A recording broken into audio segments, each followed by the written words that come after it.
Jones, and you are watching Joburg Today. If you've ever wondered about a lifestyle change that can boost your health and wellness, intermittent fasting might be the solution you've been looking for. On today's show, Layla Brooke tells us more about it and its potential benefits.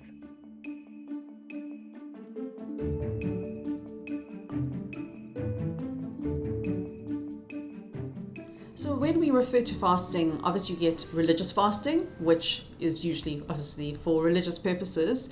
But when we're looking at from a health or a weight loss point of view, we're usually referring to intermittent fasting, which would imply that it's a period of time where you are not eating, whether it's for a few hours. Some people do maybe once a day that they eat, and then obviously then they would eat during those allocated hours that they're allowed to have. Certainly, there has been some research which has found that intermittent fasting can be beneficial from the point of view of reducing inflammation, and as well as from a weight loss point of view, and as well as from overall health and longevity. However, it's very hard to have very long-term studies on this because there isn't necessarily much evidence from that point of view, but certainly there are some potential health benefits that have come about. So specifically, that's been found that in terms of, for example, reducing the risk of cancer, in terms of diabetes risk or diabetes management, that there is some potential benefit. However, from a weight loss point of view, there are mixed results. So what I find was intermittent fasting is very, very popular at the moment, and certainly I get asked about it on a daily basis. It used to be that I was asked about veganism on a daily basis. That was very popular, and banting also, and keto is still popular, but certainly intermittent fasting is having its moment. So I think it's sort of almost become, due to the whole sort of keto and banting sort of fad / phase / lifestyle for those people who follow it in that way, it's sort of an offshoot of that.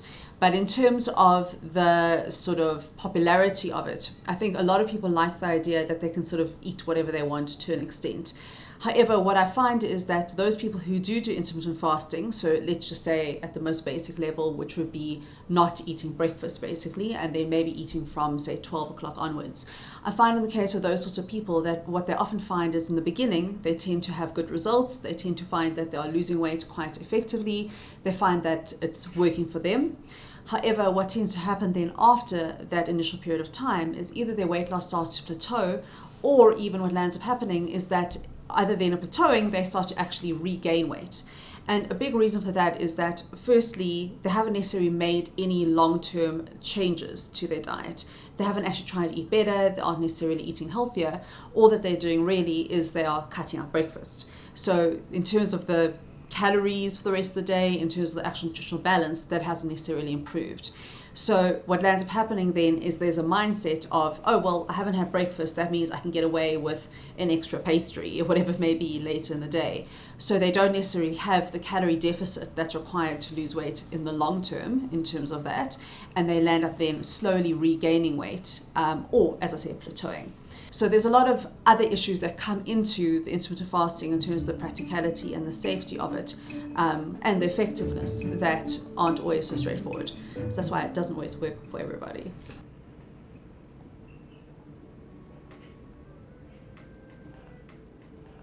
So I find that it is sustainable or more effective for those people who are not breakfast people.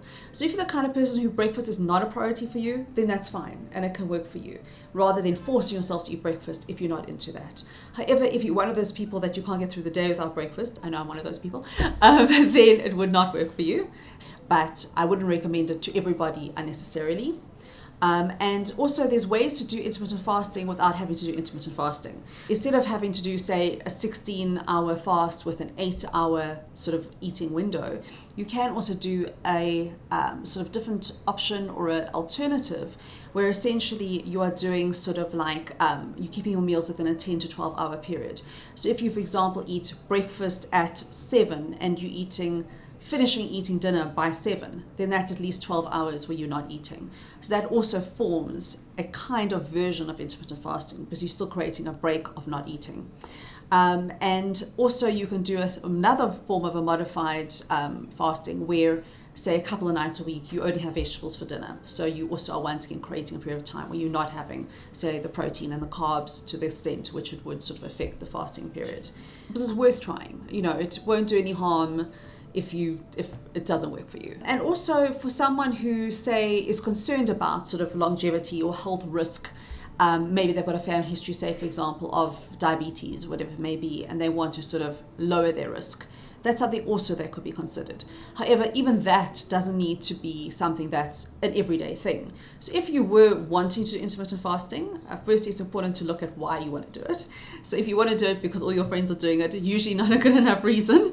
So it's important to do it for the right reasons, which means that either it is for health reasons or it's for weight loss reasons if really other things haven't worked for you. And once again, making sure that it works for you from the point of view of that if you are the kind of person who desperately needs breakfast and can't get through the day without breakfast, you might struggle. So assuming you are the right person for it, then you need to decide on what makes most sense to you in terms of the sort of hours. So whether you want to do, for example, a 16-8 fast where you would only eat for 8 hours a day, whether you want to do maybe, say, a 12-hour fast, like I mentioned, where you would say only eat, say 12 hours a day and other 12 hours a day, or 10, 12 hours a day, you're eating, the rest you're not. So it's a case of deciding what makes most sense from that time point of view. But then at the same time, thinking about what you're actually going to eat when you do want to eat. And I think that's what a lot of people ignore. So they think, oh, well, that's fine. I'm not eating for the rest of the time, so I might as well just sort of do whatever. But you have to make sure that it's still balanced in terms of the rest of the day. So you still want to make sure that you're having enough protein, enough carbs, enough fat, enough fruits and vegetables, etc. So they're still balanced to the day. It's not just about just doing whatever you want, essentially, for that time.